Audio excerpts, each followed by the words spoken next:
एक समय की बात है। कैलाश पर्वत की पवित्र गोद में भगवान शिव और माता पार्वती विराजमान थे। चारों ओर शांति थी। हिम की श्वेत आभा में दिव्य प्रकाश फैल रहा था।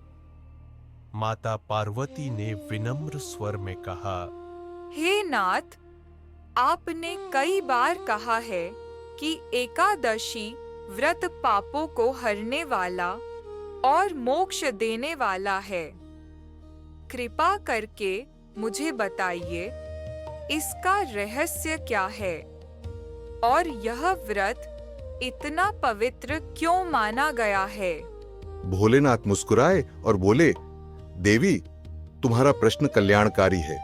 जो भी इस व्रत की कथा सुनता है वह सभी पापों से मुक्त हो जाता है। सुनो देवी, यह कथा अत्यंत प्राचीन काल की है। एक बार भगवान विष्णु ने मधु और कैटब नामक असुरों का वध किया। उनके शरीर से निकला रक्त पृथ्वी पर गिरा और उससे एक भयंकर राक्षस उत्पन्न हुआ, पाप पुरुष।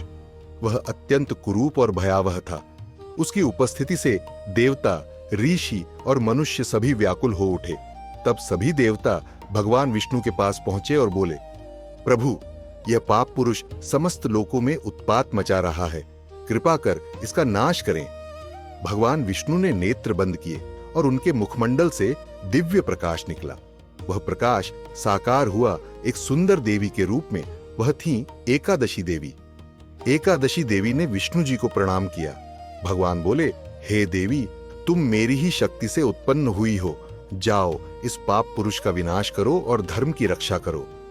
इतना सुनते ही एकादशी देवी का तेज बढ़ा। उन्होंने पाप पुरुष को एक ही क्षण में भस्म कर दिया। संपूर्ण लोकों में आनंद छा गया। देवताओं ने पुष्प वृष्टि की और सभी ने कहा, जय विष्णु, जय एकादशी देवी। विष्णु जी बोले, हे देवी, तुम सब पापों का नाश करने वाली हो। तुम्हारे नाम से यह तिथि एकादशी कहलाएगी। जो भी मनुष्य इस दिन उपवास करेगा वह मेरे परम धाम को प्राप्त करेगा और जन्म मरण के बंधन से मुक्त होगा। शिव जी बोले, देवी, यह व्रत सभी व्रतों में श्रेष्ठ है।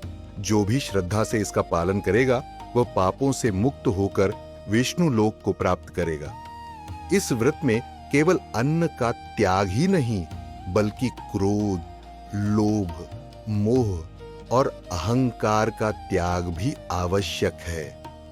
मन, वाणी और कर्म की शुद्धि, यही सच्चा उपवास है। माता पार्वती ने प्रसन्न होकर कहा, स्वामी, आपने जो रहस्य बताया वह अमूल्य है। अब मैं भी प्रत्येक एकादशी को उपवास रखूंगी और यह कथा सभी भक्तों को सुनाऊंगी। शिव जी ने आशीर्वाद देते हुए कहा, जो इस कथा को श्रद्धा से सुनेगा उसके जीवन से सभी अंधकार मिट जाएंगे और उसका मार्ग सदा धर्म से आलोकित रहेगा। भाइयों और बहनों, एकादशी व्रत केवल भोजन का त्याग नहीं है, यह मन, आत्मा और कर्म की शुद्धि का पर्व है। इस दिन जो व्यक्ति प्रभु का नाम लेता है वह स्वर्ग के द्वार तक पहुंच जाता है। इसलिए श्रद्धा से एकादशी का पालन करें और अपने जीवन को धर्ममय बनाएं। जो भी इस कथा को सुनता है वह विष्णु जी की कृपा से पापों से मुक्त होकर भक्ति, शांति और मोक्ष को प्राप्त करता है।